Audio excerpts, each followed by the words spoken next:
I'm excited about. Senator.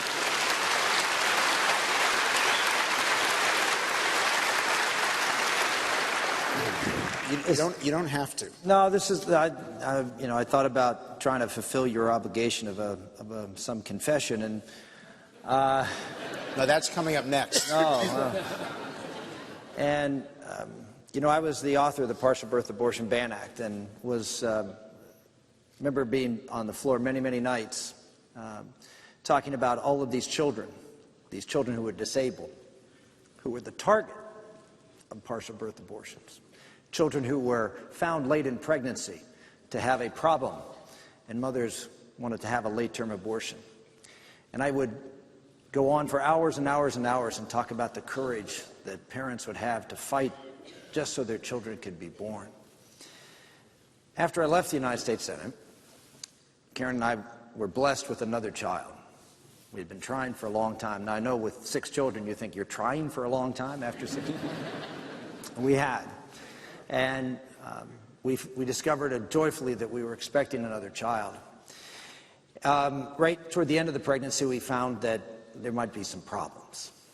So, long story short, Karen had delivered our baby, Isabella Maria, early. They immediately took her to the ICU and did some testing.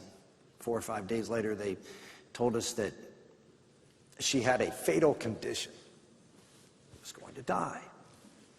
She had a condition called trisomy 18, which is like Down syndrome. Trisomy 21 is Down syndrome.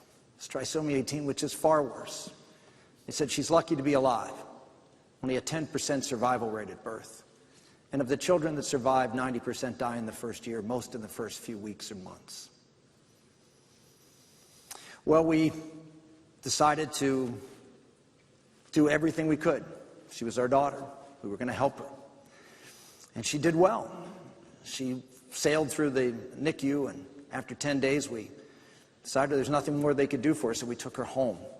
Never forget, the pediatrician is doing the exit interview with us. Kept saying to us, you realize your child's going to die. And yes, we have the internet. Yes, we know all about this disorder. And she talked about how there would probably be a lung problem. She would probably die because of respiratory failure. And so Karen suggested that we should maybe have a prescription for oxygen if she needed some help. The doctor looked at her and said, "You have to learn to let go."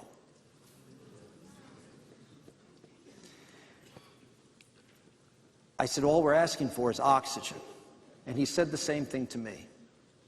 Well, then Mama Bear stood up. And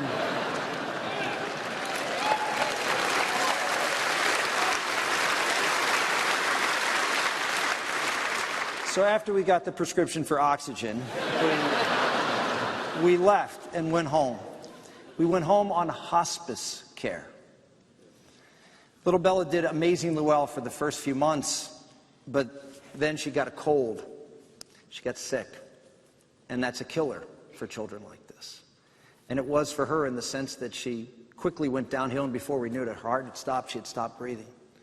Karen was able to do CPR. We got the EMTs and got her to the emergency room. She did okay. She came back, but then a couple months later, she had the same thing happen. And this time I was home holding her when it happened. I'll never forget seeing her fail, not being able to breathe. We had a monitor on her.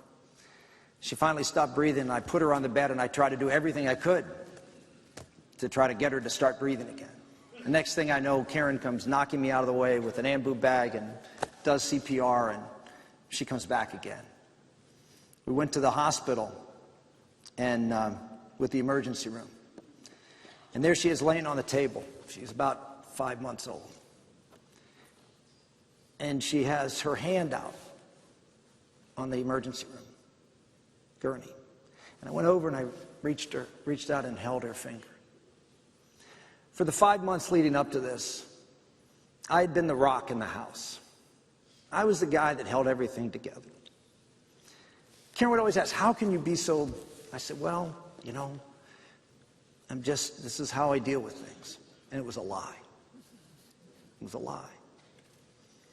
I decided that the best thing I could do was to treat her differently, to not love her like I did, because it wouldn't hurt as much if I lost her.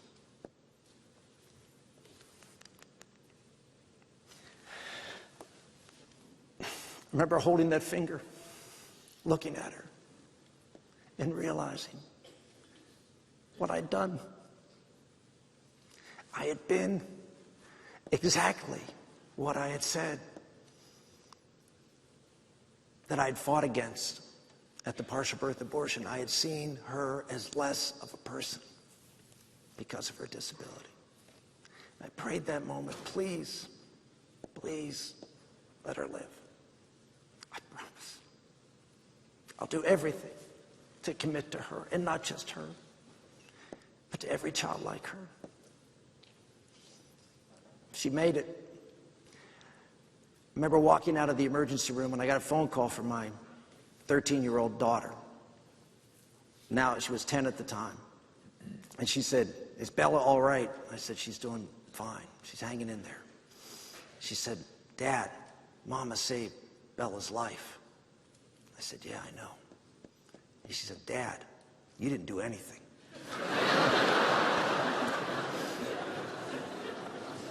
I said, "You'll find that to be pretty much the case with mothers and fathers." And so one of the reasons I'm here tonight is because, as Michelle vehemently talks about, is Obamacare. We've gotten involved in the world of special needs. Bob and Darla can tell you all about it, I'm sure you know. And it's a different world. And it's a world with socialized medicine, where children like Bella and Bob and Darla's son and others like that I'm sure are in this room do not get the care that they need. And I will fight to make sure that happens. I will honor Bella.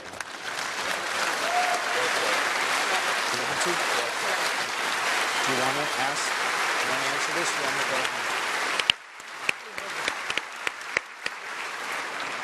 She's now 3.5 years of age. And the reason she's not here, she's not doing well tonight, but so Mom is home with, my wife's not here because she's not doing well tonight. So please say a little prayer for her, but she's hanging in there. Thank you.